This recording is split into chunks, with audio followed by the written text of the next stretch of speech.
ba ako? Panahon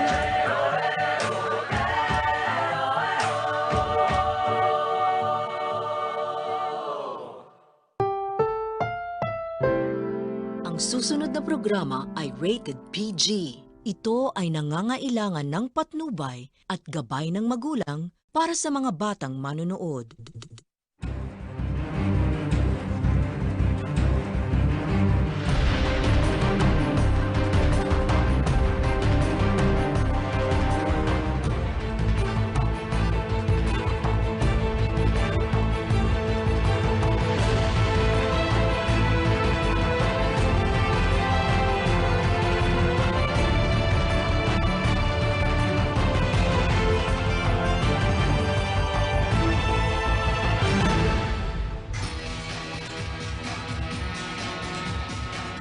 Magandang araw Luzon, Visayas at Mindanao. Isang araw na naman po ng siksik sa balita at impormasyon na dapat ninyong malaman ang muli namin ihahatid sa inyo ngayong araw ng Sabado.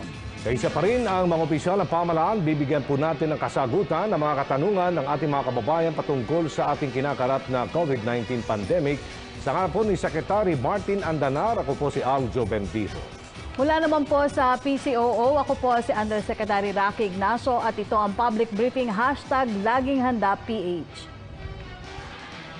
At upang sumagot po sa mga tanong ng bayan, mamaya lamang makakasama natin sa programa sina National Security Advisor Secretary Hermogenes Esperon Jr., Iloilo City Mayor Jerry Treñas, Philippine Medical Association Vice President Dr. Benito Atienza, and Department of Health Undersecretary Maria Rosario Vergere. Makasama rin natin sa paghatid ng report ang PTV Davao correspondent at ang Philippine Broadcasting Service. Samantala, para naman sa inyong mga katanungan, maaari po kayong mag-comment sa live streaming ng ating programa sa PTV Facebook page. Kahapon po ay nailunsad ang ika-72 Malasakit Center sa Baler, Aurora. Ayon kay Senator Bongo, ang Malasakit Center po ay isang one-stop shop kung saan naroon ang PhilHealth, PCSO, DOH at DSWD na maaaring tumulong sa mga bayarin sa ospital para minimum lang po ang babayaran. Kung sakaling may natira pang bayarin, kukunin mula sa assistance ng Office of the President. Bukod pa riyan, ang center na ito ay naglalayong makapagbigay ng mas maayos na healthcare access sa mga Pilipino, lalo na yung mga lubos na nangangailangan nito. Dagdag pa niya, zero balance ang target ng Malasakit Center para sa mga Pilipino. Anya, ibinabalik lamang ng pamahalaan sa taong bayan ang pera nila sa pamamagitan ng maayos na serbisyong medikal. Binigyan din naman ni Senator Bongo ang striktong health protocols sa mga uuwing mga locally stranded individuals sa mga probinsya upang masiguro na nasa tamang kondisyon ang mga darating sa kanilang mga tahanan. Dapat din anya na masiguro ang proper coordination sa mga LGUs na gusto or willing at handang tumanggap sa kanilang mga babalik o uuwing mga residente. Samantala, patuloy pa rin ang pagtugon ng pamahalaan sa pangangailangan ng ating mga kababayang OFW. Sa katunayan, as of July 4, 2020, 1 a.m., umabot na po sa 73,323 ang napauwing OFW. Huwag po kayong mag-alala dahil hindi po titigil ang ating pamahalaan sa pagtugon sa pangangailangan ng ating mga OFW. Aljo, kapansin-pansin ng mga sunod-sunod na kaganapan po sa ating bansa, kaya naman pong mahalaga talaga ang pagsiguro sa kaligtasan ng bawat isa. Kaugnay niyan, makakausap natin si National Security Advisor Secretary Hermogenes Esperon Jr. Magandang araw po, Secretary. Magandang umaga sa inyo, Undersecretary Rocky and Aljo, sa ating ito ang inyong katuto, your colleague, laging handa. Okay, Secretary, bibigyan daan ko po muna yung katanungan ng ating kasamahan sa media mula po kay Pia Ranyada. Ito po yung Secretary, yung tanong niya, with the signing of the anti-terrorism law, Anti-Terrorism Council meet anew. What will be the priorities of the ATC given its new powers? Well, bagong pirma yan. So, magkakaroon kami ng kopya niyan. Most likely ngayon o bukas. Handa na kaming magpulong sa Anti-Terrorism Council with the chairman, si Executive Secretary. Nag-uusap kami nung isang araw. Pinag-usapan namin na kung kami makakapagpulong na, ay pag-uusapan namin yung aming first and foremost review ng signed law para magkaintindihan. At pangalawa ay yung crafting ng ating IRR, yung implementing rules and guidelines. Kasi kailangan din ito ng Kongreso. Kailangan bago tayo makapag-action patungkol dyan sa mga isinasaad ng ating bagong batas, anti-terrorism law, ay kailangan gumawa muna tayo ng implementing rules and guidelines na kailangan ay isubmiti natin sa Kongreso dahil ang Senado at House of Representatives ay magbubuo rin yan ng Joint Oversight Committee. Mayroon silang oversight committee na nakasaad din yan ito sa anti-terrorism law. Opo. Secretary, talaga naging mainit po na usapin ang patungkol sa anti-terrorism bill nung Hunyo pa. Pero ngayong pirmado na po ito ni Pangulong Rodrigo Duterte, ano po yung magiging sakop ng batas na ito at ano po ang papel na gagampanan nito sa ating bansa? Napakaliwanag naman. Itong batas na ito ay talagang kailangan ng bansa. It's a matter of necessity. Huwag natin kakalimutan yung mga nakaraan na mga pangyayari na gawa ng mga terorista.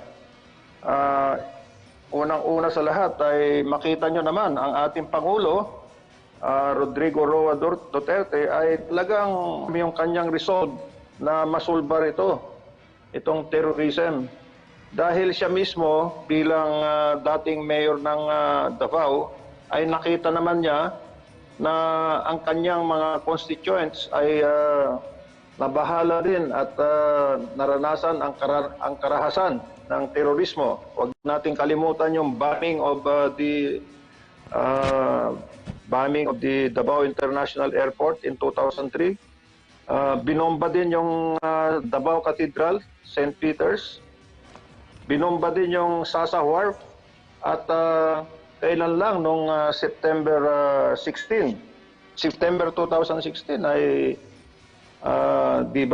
binomba yung night market ng Davao. At bukod diyan sa Davao region ay alam naman natin yung mga nangyayaring terorismo diyan sa Basilan, Sulu, Tawi-Tawi. Ako mismo ay nakaranas niyan dahil noong ako'y brigade commander sa North Cotabato sa Carmen ay bigla akong nailipat sa Basilan dahil doon napunta yung mga inabdak, yung mga kinidnap doon sa Das Palmas Resort sa Palawan. Napunta sa Basilan at 6 months ako nag-operation. Hindi rin natin makalimutan lalo na itong Marawi Siege na nangyari nitong nakaraan lang. Baka nakalimutan natin yon. Nandyan din ang Rano Massacre na June 25 pala yung anniversary noon, 1995. Yung mga nagsisimba dyan sa Davao del Sur, sa Sitio Rano, sa isang barangay dyan, ay 39 yung pinatay. Yung leader ay pinugutan ng ulo. Nakakatakot. At nakalimutan na ba natin yung Super Ferry bombing? Yung mga tuloy-tuloy na pagbubomba ng mga construction equipment. Kaya nakikita ng ating Pangulo na kailangan mawala lahat ang mga to. Dahil kung magpapatuloy ito, ay hindi magkakaroon ng kaunlaran, katahimikan sa ating mga malalayong lugar at mga syudad, lalo na sa Mindanao. At dito rin naman sa Manila, hindi rin tayo nakakaiwas sa mga bombings nila.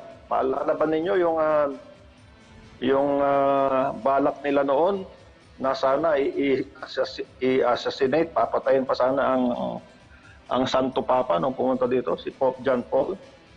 At sila ay magpapabagsak sana ng mga commercial airlines. Yan ang terrorism. Kaya nakalimutan na ba natin lahat ito? Kaya itong batas na ito ay talagang tutulong sa atin para mawala itong mga nanggugulo ng mga ito. Lalo na at may mga tinatawag ng foreign terrorist na gustong magtatag ng tinatawag nilang wilayat o probinsya dito sa Southeast Asia. At ang kanilang napili ay Marawi nga. Yun nga lang ay very firm ang resolve ng ating Pangulo, kaya hindi nila nakayang magpatuloy pa na magtatag ng kanilang wilayat or province dito sa atin sa Pilipinas. Huwag natin kalilimutan ng mga to. Ito na ngayon ang pag-asa natin. Ito ang ating gagamitin sa against terrorism. Secretary Maing Buntag, this is Aljo Bendijo. Dapat po bang mabahala? Opo. Dapat bang mabahala ang ating mga kababayan sa pagsasabatas nito pong Anti-Terrorism Act of 2020? Ngayon na nagpapahiwatig yung ilang miyembro ng oposisyon dyan sa Senado na kukwestiyonin nila sa Korte Suprema yung constitutionality ng batas na ito. Ay yung sa ating anti-terrorism law sa Supreme Court ay karapatan nila. Opo. Hindi natin pipigilan yan at we will even encourage them. Ngunit kung mabasa lang sana nila, dahil mayroon akong palagay na hindi nila binabasa itong provisions ng anti-terrorism law. Itong Section 4 na lang, yung definition dito ng terrorism, ay sinasabi dito na terrorism covers those who engage in killing or endangering people, destruction of public and private properties, engages in the destruction of critical infrastructure, and develops and deploys nuclear, biological, radiological, and chemical weapons, and deploys also bombs. Mayroong importante sa definition ng terrorism law.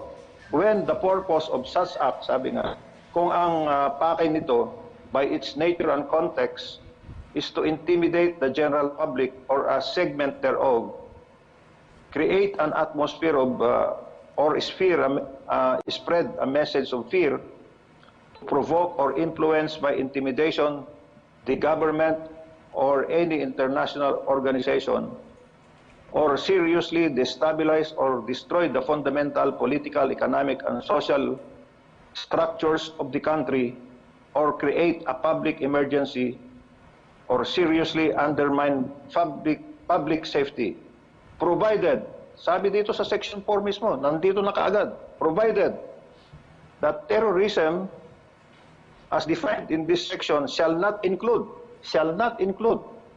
hindi kasama ang advocacy, protest, dissent, stoppage of work, industrial or mass action, and other similar exercises of civil and political rights. So ano ang kinakatakot nila? Itong ating law-abiding citizen ay walang dapat ikatakot dahil itong anti-terrorism law ay para sa kapakanan at para sa seguridad ng mga law-abiding citizens. Ito ay ginawa para labanan natin ang terorismo. Ngayon, kung sino ang nagsasabing ito ay para sa kanila at tahimik naman sila, huwag sila mababahala. Ako din naman ay naging aktivista. Ngunit kung ang pakay mo sa pagiging aktivista ay magsaad ng iyong mga hinaing, social injustices, or request for better treatment, or ideas, papayagan natin yan. Sa totoo lang, bibigyan pa natin sila ng kaukulang proteksyon para makapaghayag sila sa matahimik na pamamaraan ng kanilang mga hinaing. Hindi sila covered ng anti-terrorism law na ito. Ang mga natatakot ngayon dito ay yung mga sinasabing tahimik daw sila pero nagsusuporta naman sa terorista, nagsusuporta naman sa armed struggle. Yan ang mga kinakabahan ngayon dito dahil hindi natin papayagan yon. So sa makatwid po, Secretary, wala po, hindi totoo itong suppression ng freedom of expression ng ating mga kababayan. Opo. Hindi mawawala yan, Aljo. Hindi mawawala yan. Nandito nga sa Section 4 does not include advocacy, protest, dissent, stoppage of work, industrial or mass action, and other similar exercises of civil and political rights. Maliwanag na maliwanag yan.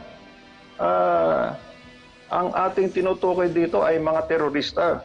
At hindi ko nga maintindihan itong mga ibang mga personalities. Mukhang hindi nila nabasa itong anti-terrorism law na kanilang tinututulan. At yun namang nakakarinig ng kanilang tutol ay sasabihin na kaagad na, oy, mawawala na tayo ng ng human rights, mawawalan tayo ng karapatan, we can no longer assemble. Hindi yun.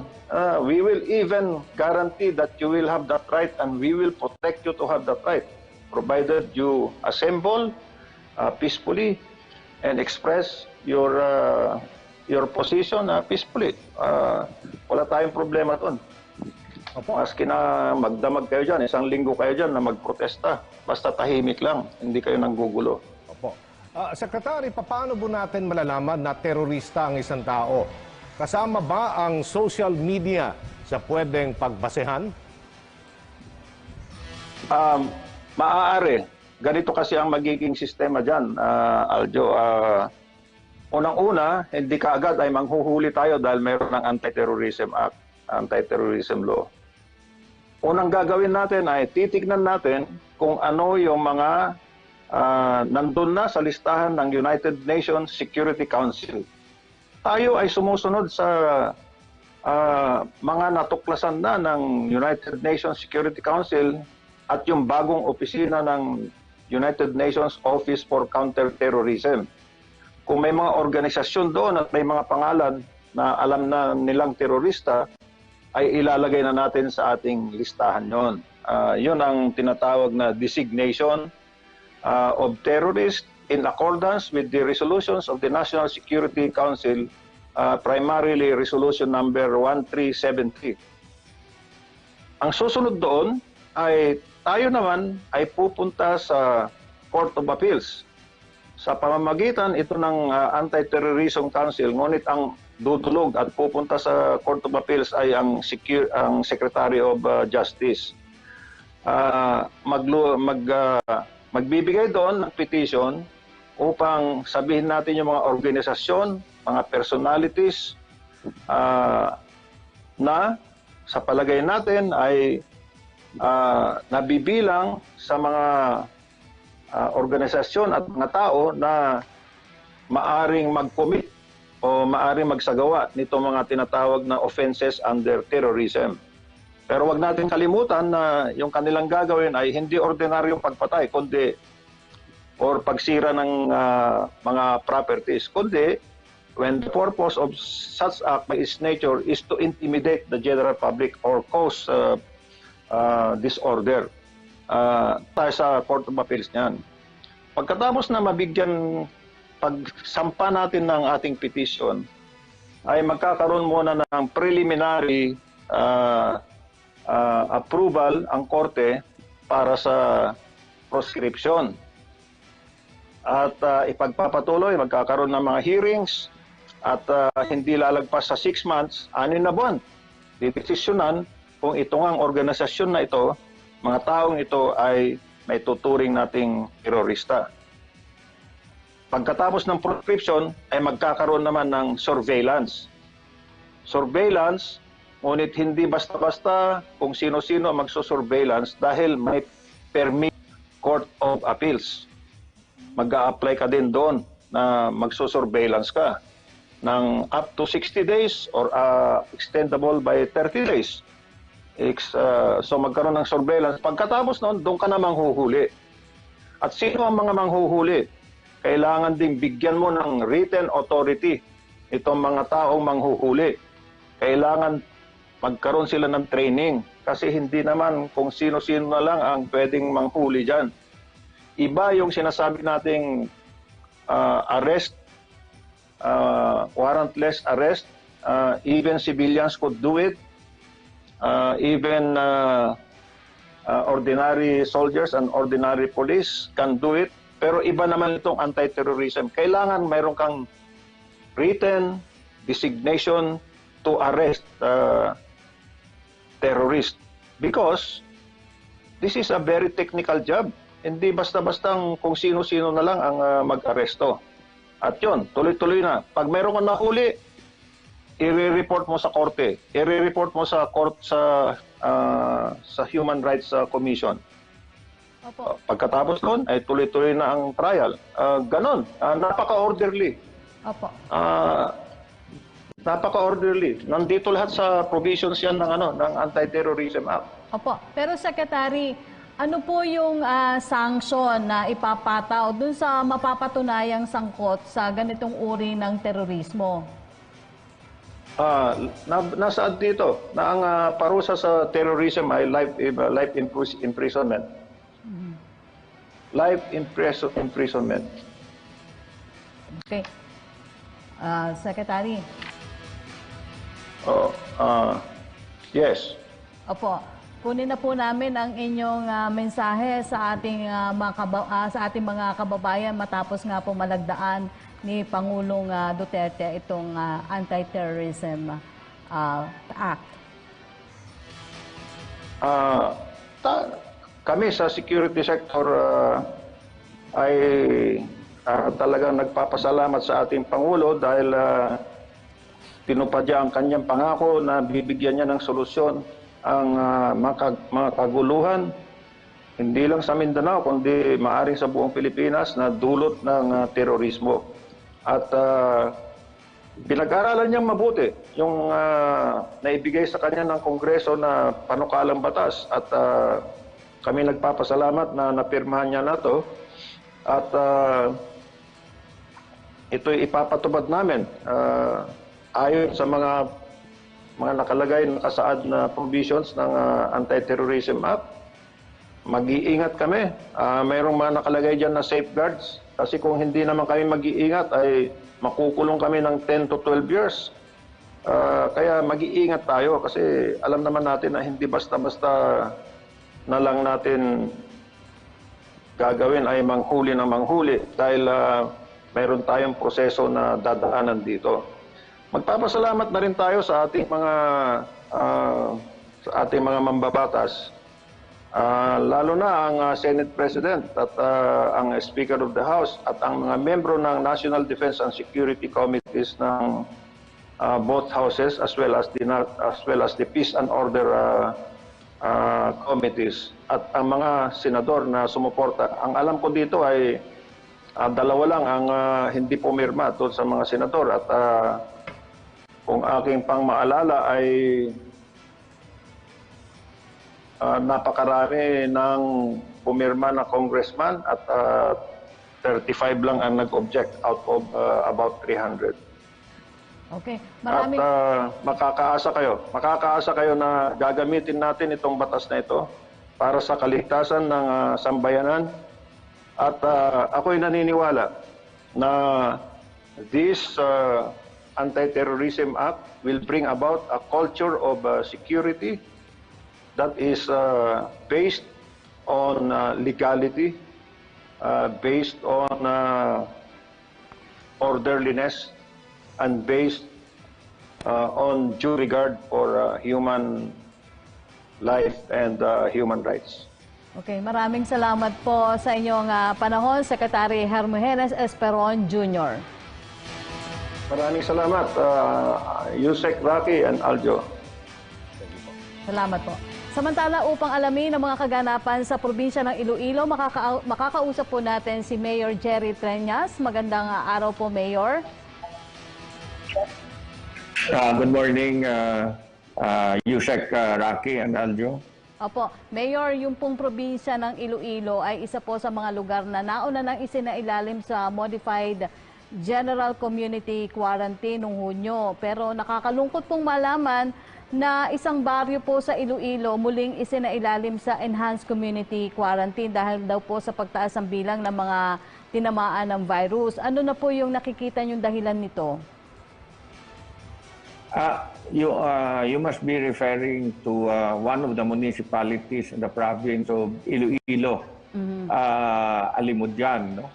I am the mayor of Iloilo City, which is a highly urbanized city in the province of Iloilo. Insofar as Iloilo City is concerned, we are still under MGCQ. But very recently, Iloilo has signed an executive order for locking down the province, and the province will now not allow people from the other provinces of Antique, Capiz, Aklan, and Negros Occidental to go to Iloilo because of the executive order. But insofar as Iloilo City is concerned, we have not locked down Iloilo City.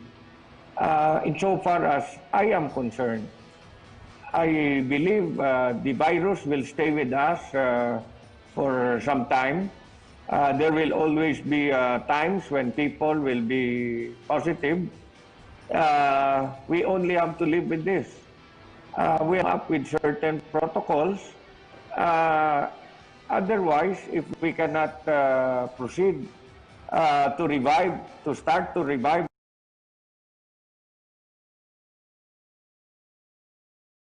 our economy, the effects will be very disastrous. Iloilo City is one of the very few cities in the Philippines which relies 58% on local income. If we do not revive our economy, we see a very bleak future, especially for next year. And that is why, while we understand that from time to time there will be people who will turn positive, we just have to make sure that we follow certain protocols. Opo. We had some issues on some of the LSIs and OFWs who were being sent to Iloilo province or city who turned positive. But as I have said, we just have to go on. I am already meeting with the different sectors in Iloilo City, all telling them that while we have to follow certain protocols, we just have to move on.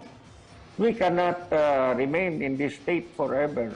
Otherwise, more people will be losing their jobs, more businesses will be closing, and then when the time comes, it will be very difficult to jumpstart our economy again. Opo, Mayor Treñas, mayong aga. This is Aljo Bendijo. Alam po natin na ang... Ngayong aga, Aljo. Opo. Alam po natin na ang ating tulong ay isa sa mga programa ngayon ng ating pamahalaan. Naglalayong mapawid na ito pong mga locally stranded individuals na ating mga kababayan, lalo na dito sa NCR. Uwi po dyan sa Iloilo. Gaano na po karami ang napauwi ng programang yan at ano po yung mga tulong na inyo pong ipinabot galing po sa inyong tanggapan sa mga LSI ng mga Ilonggo? May, Aljo, nagka-problema kami sa ibang LSI. You know, I understand that they want to go back to their families after so long, and we allowed home quarantine for a while. However, I received reports that they have violated their home quarantine. And there are 2 LSIs who went home. We placed them under home quarantine. They turned positive, but I was informed that one of them played basketball, had a manicure, went drinking, nagtagay pa. So ngayon, we place all that in our facility. We feed there times a day. Very and use the crappy. for the LA, I do not know what's wrong. Many who return to LA have been turning positive, while they took a test in Metro Manila, and that they are unfortunately come here and I have them tested positive in RT-PCR test. So it is really a challenge for us. There are about 200 of them now, the facilities, the city. We feed them every day. And control. Also, our only laboratory at the moment, which continues to receive specimens from Pertuca, Patlawan, and Romblon, and the whole Western Visayas, comes out with results only after 8 to 10 days. It is very difficult if the result only after 8 to 10 days. Opo. There will be a private hospital that will be coming up with their own laboratory by the second week of July. But insofar as the government hospital, that is the only laboratory. I hope that the laboratories in Negros will start running also next week, so that the number of samples that are being sent to our laboratory will also go down. Opo. Mayor, ang Iloilo Province po ay muli mag-impose ng border restriction kaugnay po sa pagdami ng kaso ng COVID-19. Kasama po ba ang Iloilo City dito na talagang mahigpit na magpapatupad ng ganitong restrictions? And tatanggap po ba ang Iloilo City ng mga LSI pa rin? I think ang nangyari dito, Yuki, I think, no, I cannot for the province, but I think the governor decided to go on lockdown because of the LSIs who were returning and found positive, unfortunately. No? I do not know really what happened. The same thing happened with the province, the same thing happened with the city. But insofar as the city is concerned, to accept people from the different provinces, the city port, which services Iloilo, Bacolod, Fastcraft, and Roro, is still, no? And I still allow unhampered travel between the two. You are asking us whether we will be accepting more LSI. We will be ready to accept them. It is going to be very difficult because we will place them under our facilities when they come back. As soon as we have negative results, they can be allowed to finish their 14-day quarantine in their houses. But in the meantime, while the results are not out, it is very difficult user traffic. The figures are not here with me. I do not have data at the moment. But very many LSIs turned positive when they came here. Ano na lang po ang mensahe nyo sa inyong mga nasasakupan, Mayor, lalo na po yung nangyari sa lalawigan ng Iloilo, dulot pa rin ng COVID-19? We are going to meet on Monday together with all the governors and Governor Defensor. I do not know really how this lockdown will affect everyone, but I really hope that we can already start reviving our economy. Marami ng businesses nag-close down, marami ng mga tao walang trabaho. I think really, while there is really a problem with COVID-19 and we still do not have any medicine and vaccine for this, I think we really should start already moving our economy. Otherwise, it will be very difficult for us to revive the economy. And more people will be out of jobs. And the local governments will have difficulties not only this year but also for next year. I am for starting to opening up the economy as long as we follow certain protocols. As a matter of fact, next week on Wednesday, I have scheduled a visit to several malls in Iloilo just to show that we can open as long as protocols are in place. Okay. We should already start to revive our economy. Otherwise, many of our constituents will be out of jobs. Okay. Thank you. Mayor, maraming salamat po sa inyong panahon. Si Mayor Jerry Treñas po ng Iloilo City. Stay safe po, Mayor. Thank you. Samantala, isang online health service po ang handog ng Philippine Medical Association para sa ating mga kababayan na hindi makabisita sa kanilang mga doktor dahil sa umiiral na community quarantine. Para sa iba pang detalye, panoorin po natin ito.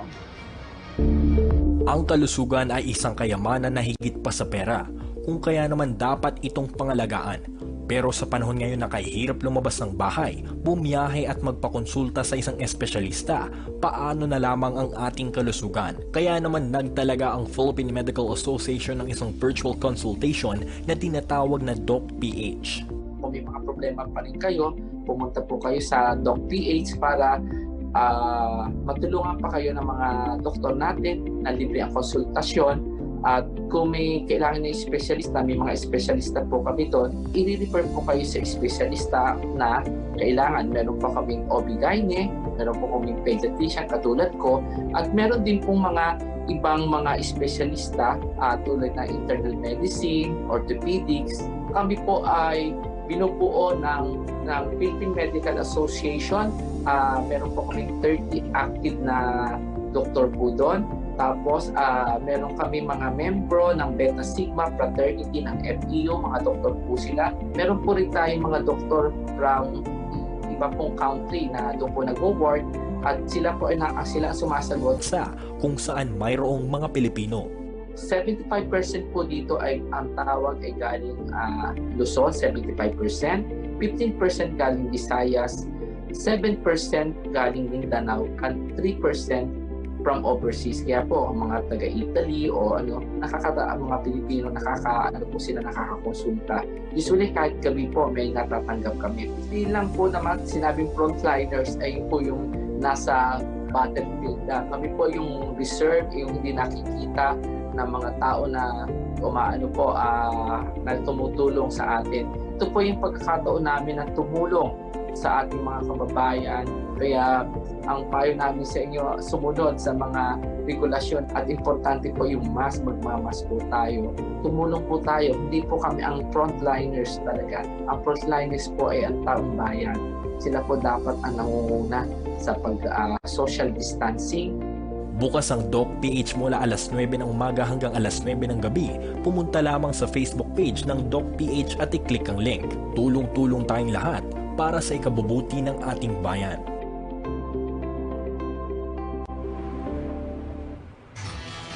At kaugnay niyan ay makakausap po natin na si Philippine Medical Association Vice President Dr. Benito Atienza. Dr. Atienza, magandang umaga po. Magandang araw. Magandang umaga, Jackie Anjo. Opo.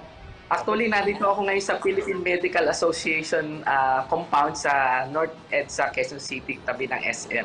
Opo, malapit na po yan sa amin. Dito po sa PTV, sa Visayas. Anyway, Doc, ang Philippine Medical Association nga ay meron kayo programa itong Digital Online Consultation for Our People's Healthcare o itong DOCPH. Libreng konsultasyon ang ino-offer ninyo. Ito ba ay para lamang sa mga nagnanais malaman kung sila ay meron pong COVID-19 o sakop din ba dito itong mga non-COVID-19 patients? At kayo ba ay nagbibigay din ng prescription?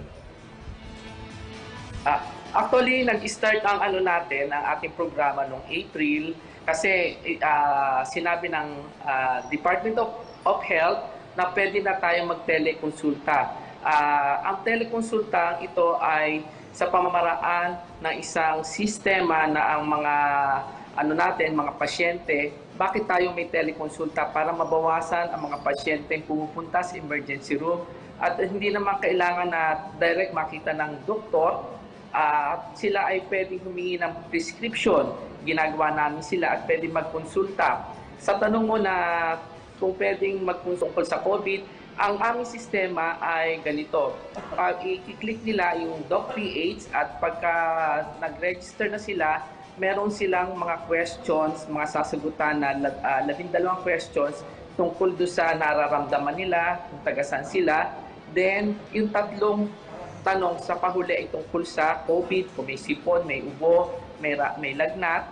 At kung sila ay may mga simptomas na ito, ay nire-refer namin sila sa DOH o sa mga ibang ospital. Pero kung wala naman, ang kanilang simptomas ay hindi COVID, sila ay sasagutin ng ating mga doktor. Habang naghihintay sila ng doktor na sasagot sa kanila dito sa Messenger, Facebook Messenger, ay meron silang mapapanood na video tungkol sa COVID.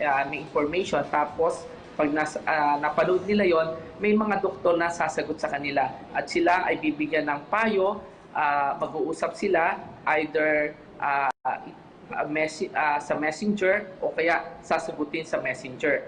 Ito ay napakagandang programa kasi protektado dito ang Data Privacy Act. Ibig sabihin, hindi malalaman ng pasyente ang telepono ng doktor at ang doktor naman hindi malalaman ang number ng pasyente at yung kanilang data ay mapoprotektahan. Ito important sa Data Privacy Act. Sa tinong mong prescription, nakapagbigay kami ng e-prescription o kaya pipicture na nila yung kanilang prescription tapos ipadadala. Sa katunayan, nakakapag-prescribe nga ako ng yung mga dangerous drug katulad ng phenobarbital para sa pasyente na kinukumbulsyon, na kailangan niya monthly, may supply nun. Ang kailangan lang ay i-print nila ng 3 beses at ipakikita sa butika. Okay. Dapat may S2 number, may license number, may tamang pangalan ang pasyente, diagnosis. Ayun ang importante. At binibigyan naman sila ng butika kasi ito ay inallowed na rin ng Food and Drugs Administration ng FDA. Opo, Dr. Atienza, gaano po kahalaga at epektibo itong online consultation na isinasagawa ng DOCPH o DocPH? Napakahalaga nito kasi nababawasan ang mga pasyente pumupunta ng emergency room, nababawasan din ang mga agam-agam at ibang pangamba ng mga nanay kung ang anak nila ay may sakit, mismo may sakit, na nabibigyan ng payo. Actually, nare-refer pa nga namin ibang pasyente doon sa talagang ospital kasi kasama namin dito ang Philippine Hospital Association Incorporated kung saan namin nire-refer ibang pasyente at saka kung may sign ng COVID, nare-refer ka agad sa DOH, sa mga ospital ng DOH. At sa gayon, nakakabawas ng pasyente sa emergency room kasi kung minsan pag lahat ng pasyente pumunta sa emergency room, baka mahawa sila ng ibang sakit. Hindi sinasabi natin COVID. At sa gayon naman ay nasasala natin ng pasyente na pang OPD lang, outpatient o talagang kailangang dalhin na sa ospital. Kasi sa telekonsulta, ang hindi na lang naman nagagawa namin dito, inapapakinig ang kanilang baga at nahihipo yung nasasalap namin yung mga bibukol. Kasi nakikita rin namin dito kung ano yung kung may rashes, nakikita namin, naipakita nila, napipicture nila namin, na papag-aralan namin. At kung hindi ang doktor na sumagot ay hindi espesyalista para sa isang sakit na yun, nare-refer namin sa kinaukulang espesyalista. Kung bata sa pediatrician, kung yung mga buntis sa OB-GYN, kung nabalian sa ortho, meron kami mga doktor para sa mga sakit na kinakailangan na magamot. Opo. Doc, bali yan yung protocol na dapat sundin sakali pong makita ninyo na kailangan ng agarang atensyon. Kami ang nag-i-screen para screening kami, ganyan. Tapos sinasabihan namin na babalik kayo sa inyong doktor pag wala na yung kung pwede na kayong pumunta at ina-advise namin sila ng proper na na gagawin. At kung sabi ko nga kanina, kung kailangan nila reseta, nare-resetahan namin. At nakakatuwa kasi may mga pasyente kami na talaga naman nire-refer pa kami doon sa parang yung doctor-patient relationship gumaganda, nagiging kaibigan na kami ng mga pasyente, na kung minsan, kailangan ko, pwede ba makiusap, si Dr. Ganan po ulit ang makausap namin kasi napagaling niya yung pasyente namin, yung ganon. Opo, magandang malaman yan kasi, Doktor. Doc, kasi yan yung parang nagpapakita na malaki po ang kumpiyansa sa inyo ng ating mga kababayan sa ating mga doktor. Kaya ganyan po sila talagang paniwala sa inyo. Kasi for sure, Doc, marami rin po sa ating mga kababayan na nanonood ngayon, na nagnanais magpakonsulta. Ano po yung website? Ulitin natin yung sinabi nyo kanina at iba pang alternatibong paraan para po maka-access sa inyong website. Napakadali lang po. Ihanapin lang po ninyo sa Facebook page, yung docpage.org o kaya docph lang po, lalabas na po yun. Katulad po na pinakita natin kanina doon sa video. Yun lang po, i-click lang po nila yung register. May button po doon, register. Then makaka-access na po kayo. Napakadali lang pong proseso. Opo, Doc, alam natin na ang buhay po ng isang doktor ay ang pagsiservisyo para po sa bayan. Kamusta po ang mga doktor at iba pang mga staff sa PMA kaugnay sa COVID-19? Paano po natin binibigyan ng suporta ang ating mga staff physically and psychologically? Actually, kasi kami ngayon, ang aming organisasyon ay binubuo ng 17 region at bawat region ay merong tinatawag tayong governor. Hindi na kami ngayon kasi wala tayong airline, hindi makapunta. Kaya kami ngayon, ang serbisyo sa aming mga members ay kami, Zoom meeting, puro virtual. Actually, magkakaroon kami ng Philippine Medical Association First National virtual convention. Gagawin namin ito sa September 6 to 9. Ito ay bubuin ng 4 na araw at may mga certain 3 oras na mga lectures to virtual. Makakaabot sa kanila. Then, namigay na rin po kami ng mga kaunting tulong sa ating mga miyembro, katulad po ng mga PPE, mask, face shield, binigyan na po namin ng ibang members natin, lahat ng region. Then, yun po doon sa mga nagkasakit po ng COVID na ospital, meron po kaming tinatawag na mutual aid. At doon sa po na sumakal bilang buhay, ay binigyan na po namin ng kaukulang death benefit. Maasa po ang mga members ng Philippine Medical Association na ginagawa po ng organisasyon ang makakatulong po pagpreventa na hindi sila mahawa. Sa ngayon po, at least po, nabawasan na po yung mga doctors, nurses na nahahawa kasi nag-iingat na po ang mga doktor. Sa ngayon po, ang mga doktor ay nag-start na rin po ng clinic sa kanilang mga ospital at para makakonsulta, ginagawa po ng mga ospital at mga doktor na may schedule po. Magkakaroon, sila ini-schedule para konti lang po yung pasyente do sa clinic. Hindi na po, bawal na po ngayon yung pila, yung waiting area, wala na po yan. At dapat 20% lang ang tinatanggap nilang walk-in. Kaya lahat po ay through telekonsulta. Ang mga doktor po ay may kanya-kanyang mga number at saka kanya-kanyang mga telekonsulta na ginagawa po para po yung mga hindi naman kailangan humingi lang ng reseta o meron pong mga private doctors po tayong gumagawa niyan. Kanya-kanya pong ospital, kanya-kanyang organisasyon.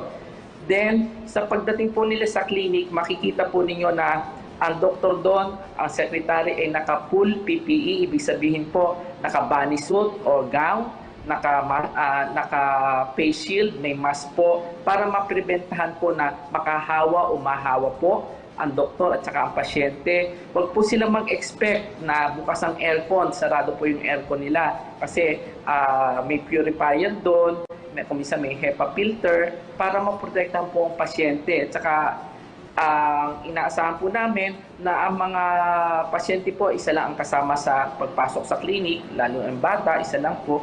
At saka may sinasaynan po silang waiver.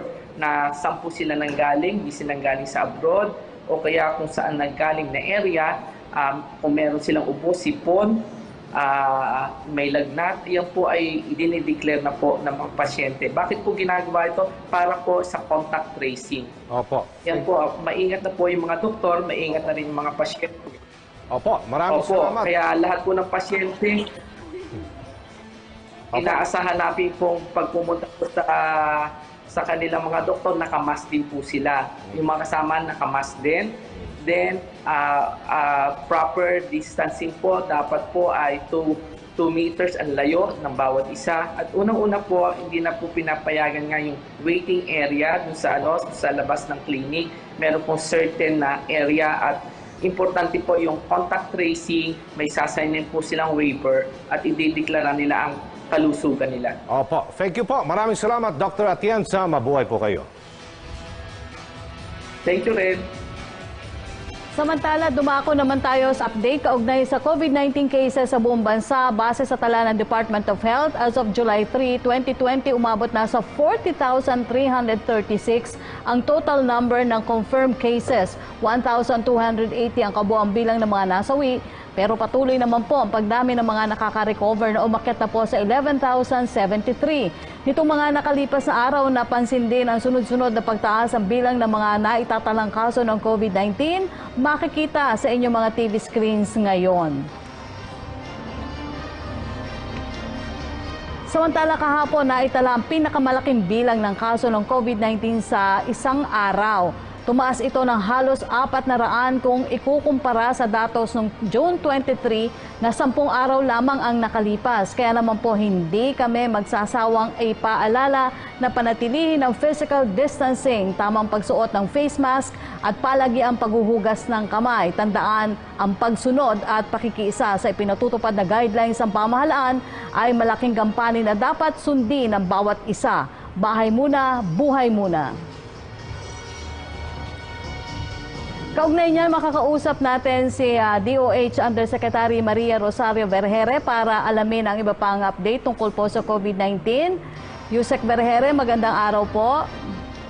Magandang araw po, Yusek Rafi.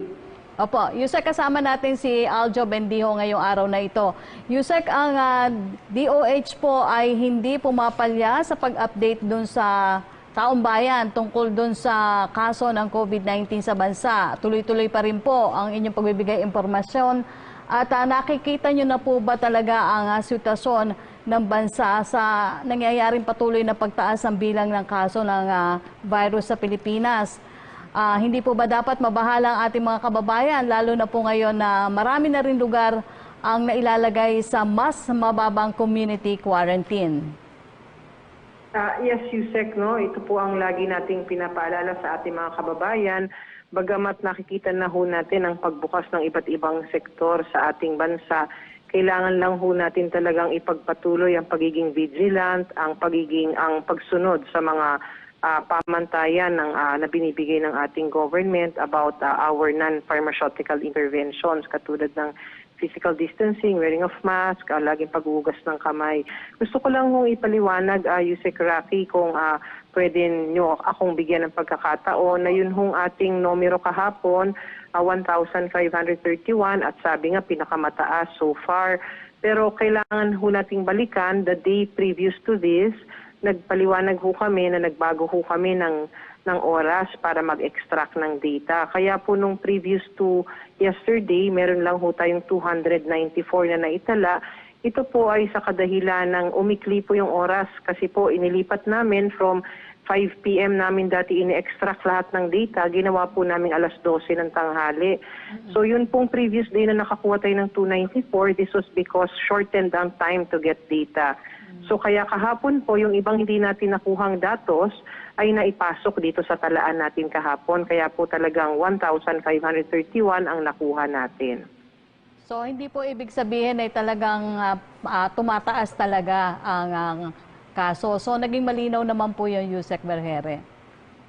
Yes, ma'am. Hindi naman po sa hindi natin sinasabi, no, because we are really seeing na sa iba't ibang parte po ng ating bansa meron ho talagang pagtaas ng kaso. So iyan naman po ay talagang recognized fact din po. Opo, so hindi na po tayo maglalabas ng mga late at fresh cases. Maglalabas na lang po tayo ng mga additional na mga kaso bawat araw dito, Yusek Ferrere? Pero na ho kaming binuo na bagong means of reporting kung saan hindi na ho natin ipapakita ang late at fresh cases.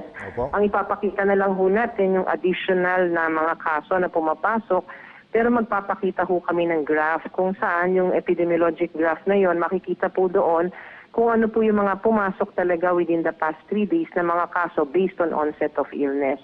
So ilalabas ho natin itong new way of reporting or case bulletin dito po sa susunod na linggo. Oo, para maiwasan po natin ang kalituhan ng ating mga kababayan. Tama ho ba? Tama po yun, no? At para rin ho makita na rin ho ng ating mga kababayan kung ano talaga yung mga pumapasok na mga bago at kung ano ho yung talagang true picture ng ating mga numero sa bawat araw. Opo. Yusek, marami pong mga kababayan natin ang natulungan at tinulungan at patuloy ngang tinutulungan ng ating gobyerno na sila po'y mapauwi sa kanilang mga probinsya. Katuwang din dito ang Department of Health, tama ho ba? Paano po ninyo pinaigting may pinatutupad na health protocols? Yes, sir.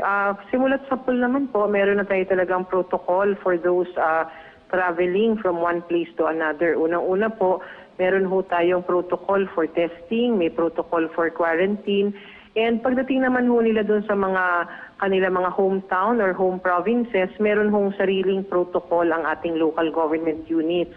Hindi po natin ino-oppose na magkaroon ng ganitong protocol ang local governments. They have that authority, and it is still naman aligned with whatever protocols we have for the department. Opo. Bukod dyan, may balita na po na tungkol sa mga isinasagawang pag-aaral sa pagtuklas ng bakuna para sa pandemya na kinakarap ng buong mundo, Yusek? Yes, sir. Meron na ho tayong mga bakuna, no, na nasa market, nasa mga stages na po ng clinical trial sa iba't ibang bansa. At tayo naman po ay gustong makasali dyan. In fact, nakapagbigay na ho tayo ng letter of intent to join sa WHO Solidarity Trial for Vaccines. Ito po ay pinoproseso na. Pangalawa po, meron na ho tayong initial discussion dito po sa 4 na manufacturing firms ng bakuna galing po sa iba't ibang bansa para po nagsisignify na rin po tayo na sumali dito sa kanilang mga clinical trials. Opo, Yusek, sa tingin niyo po gaano pa magiging katagal bago mapababa po ang bilang ng kaso ng COVID-19 sa bansa? Ito po ay depende sa ating lahat, Yusek Rocky, no? Lagi ho namin pinapaulit-ulit yan. Ang pag-control natin dito po sa virus na ito ay responsibilidad ng bawat tao sa ating bansa. Kung tayo po lahat ay makakasunod dito sa mga measures na sinasabi natin, magkakaroon po tayo nitong araw na dadating na makokontrol ho natin siya. Bagamat sinasabi natin, hindi pa mawawala ang virus na ito. Mukhang matagal pa natin siyang kasama. Pero sana dadating tayo dun sa panahon na talagang mapapababa natin ang mga kaso at wala nang masyadong naapektuhan dahil ginagawa po natin yung mga measures na sinasabi natin na dapat nating ginagawa. Opo. Yusek Vergere, may mensahe po ba kayo sa ating mga manonood? Yes, Yusek Rocky, no? Yun pa rin ho ang aming paalala. Gusto lang ho naming ipahatid sa lahat na tayo po ang solusyon. Bawat isang tao sa ating bansa is the solution. Kailangan meron ho tayong responsibility para alagaan po ang ating sarili. At paano po natin gagawin yan kapag ginawa po natin yung pagsusuot ng mask lagi, pag lumalabas, pag-physical distancing, pag-ugas lagi ng kamay at pagpapanatili na malusog tayo, napoprotektahan ho natin ang sarili natin, mapoprotektahan din natin ang ating pamilya at sa gayon mapoprotektahan din ang komunidad. Kung lahat po tayo gagawin ito, mas makakatulong po tayo sa gobyerno para po makakuha na ho tayo nung panahon, no, na makarating tayo sa panahon na bababa talaga ang kaso at wala na pong masyadong nagkakasakit dito sa ating bansa. Okay. Maraming salamat po sa inyong panahon, Yusek Vergere ng Department of Health. Thank you very much po. Samantala, upang bigyan daan ng hatid tulong program na layong mapauwi ang mga na-stranded sa Maynila dahil sa umiiral na community quarantine, ay pansamantala munang ipinagpaliban ng Balik Probinsya Bagong Pag-asa program. Para sa iba pang detalye, panoorin po natin ito.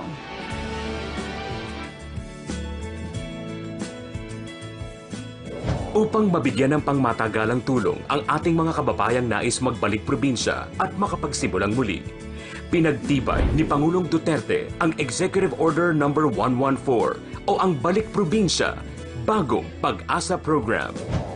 Go home to the province, they have the means of going back there. And there is a promise. What is really very important is we give them hope.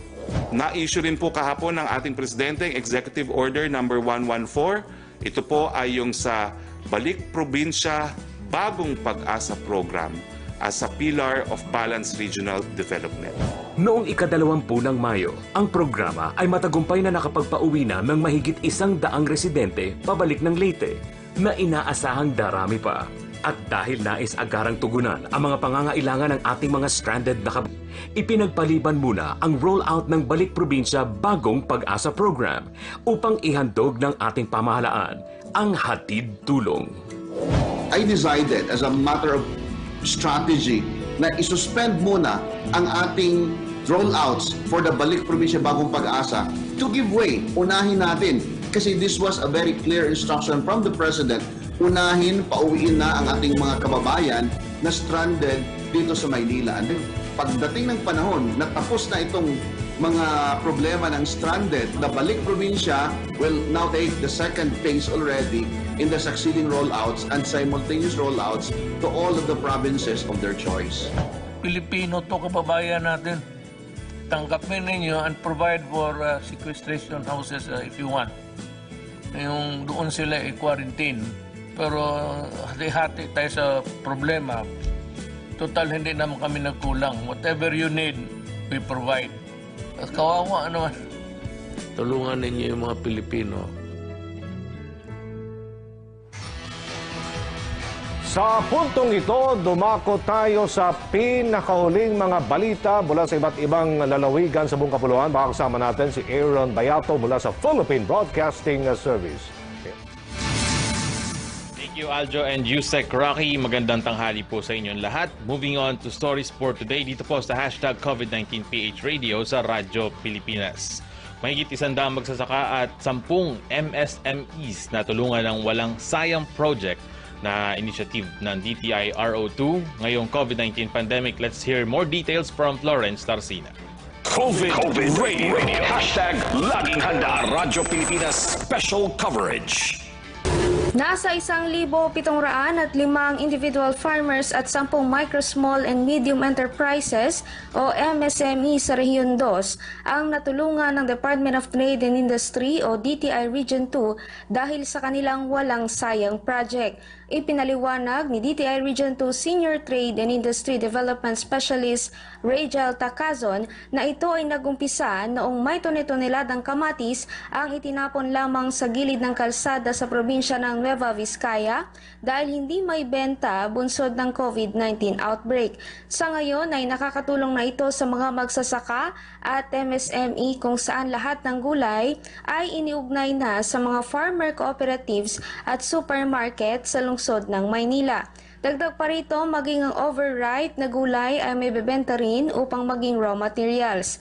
Tinatayang nasa 9,290 kilos na ang naibenta na oversupply foods at kumita ng 720,895 pesos at nakapag-generate na rin ng 30 trabaho sa rehiyon. Mananatili ang proyekto hanggang matapos ang pandemya dahil sa tulong nito sa mga naapektuhan ng COVID-19 na ngayon ay may permanente ng buyer ng mga produkto. Samantala, may isang DTI office na rin sa ibang rehiyon ang nanghingi ng framework ng proyekto upang mas maparami ang matutulungan pa sa bansa. Mula sa DWPE Tugigaraw, Florence Tarsina, Radyo Pilipinas. Thank you very much, Florence Tarsina. Punta po tayo sa Iloilo kung saan 11 sa 42 po na munisipalidad at isang component city sa probinsya ng Iloilo ang nananatiling COVID-free. More details from Bing Pabiona. COVID Radio. Hashtag Laging Handa. Radyo Pilipinas Special Coverage.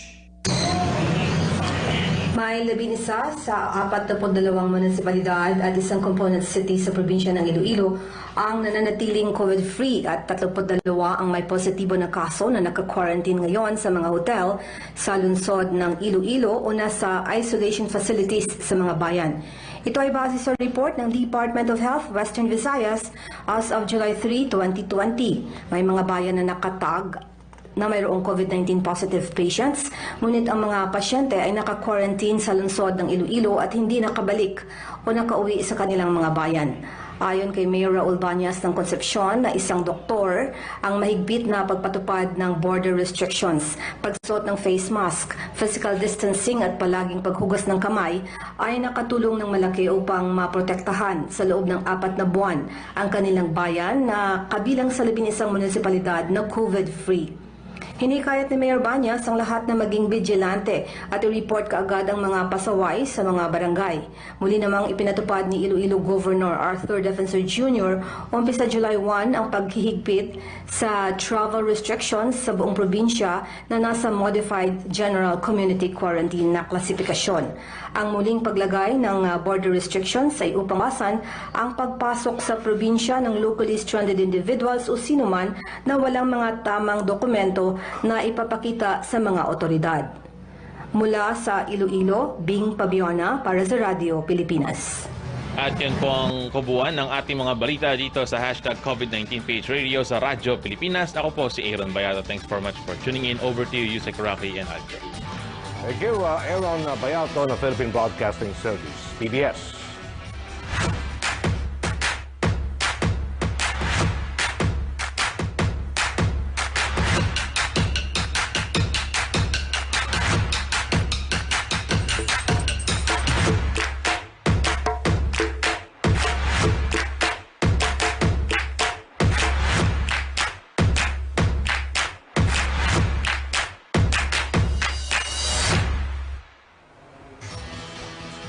Mula naman sa PTV Davao, may report si Claudette Loreto.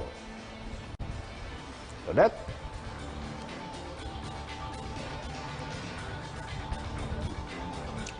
Aljo, maayong buntag. Kahit nga naka-modified general community quarantine na ang Davao City, patuloy pa rin ang pagbibigay ng tulong at Food Assistance Development Office. Nasa mahigit 20,000 na mga apektadong manggagawa ang nabigyan ng food assistance noong nasa general community quarantine pa ang lungsod.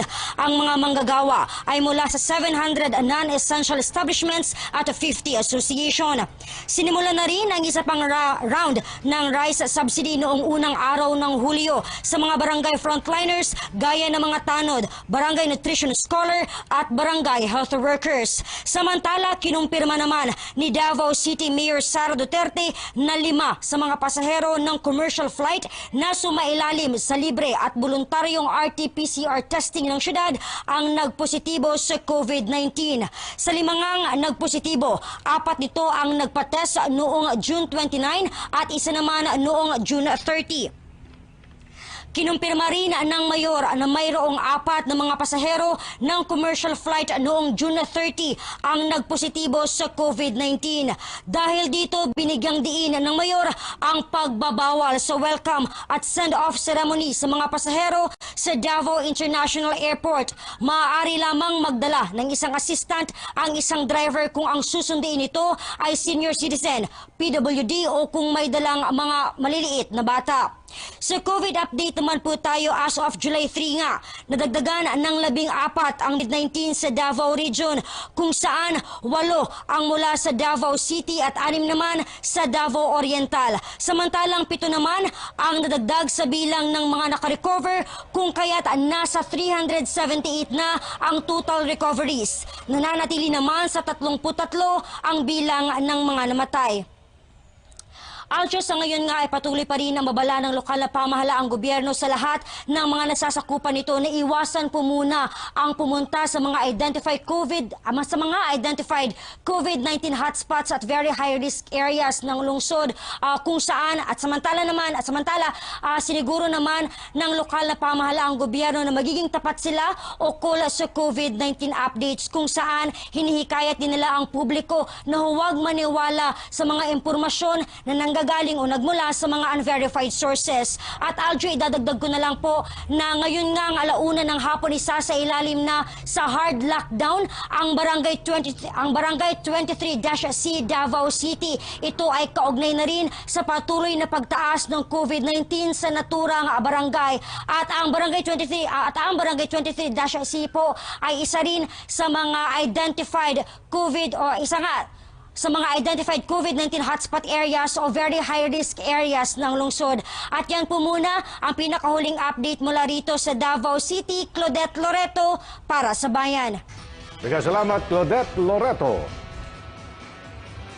Samantala, sa kabila ng patuloy na tugon ng pamahalaan sa gitna ng pandemya, ang kooperasyon at pakikiisa ng lahat ay mahalaga upang malampasan natin ng sama-sama ang hamon ng COVID-19. If we give the information, let us consider that as part of our civic duty.